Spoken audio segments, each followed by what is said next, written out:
The next billion internet users. That's how the Indian market has been described for a while now, right? And why not?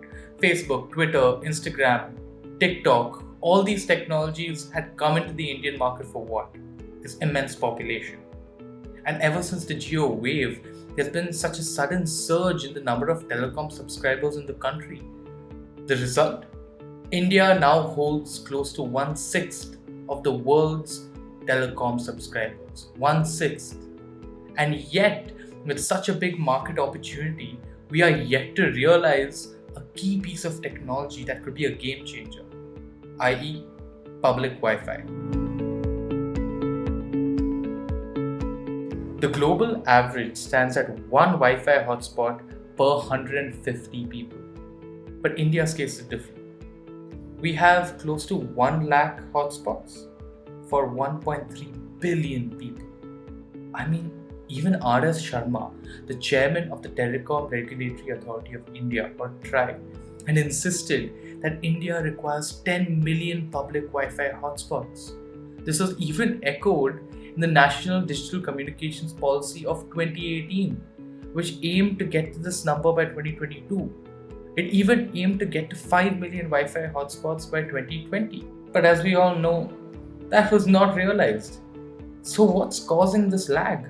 Before getting into that, let's try and figure out why public Wi-Fi is necessary for India in the first place.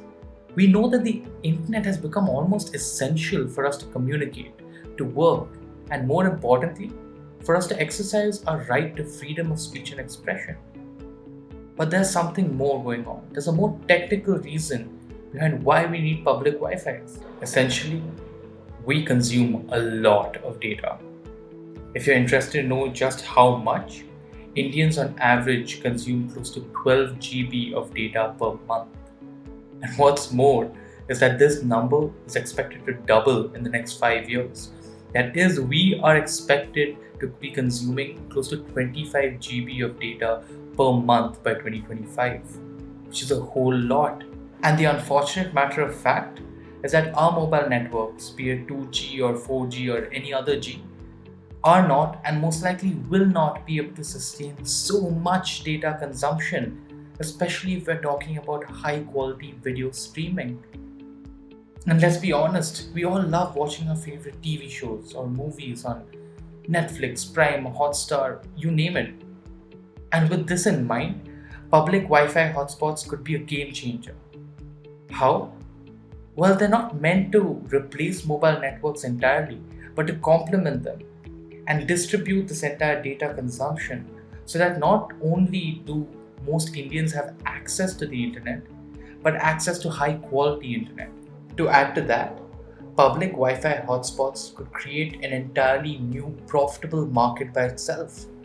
In 2018, an analysis Mason study commissioned by Google found that these sorts of Wi-Fi could add close to $3 billion in revenues to telecom companies. What's more is that users were found to want to spend more money than expected by these companies in the study in itself. Let's take it a step further.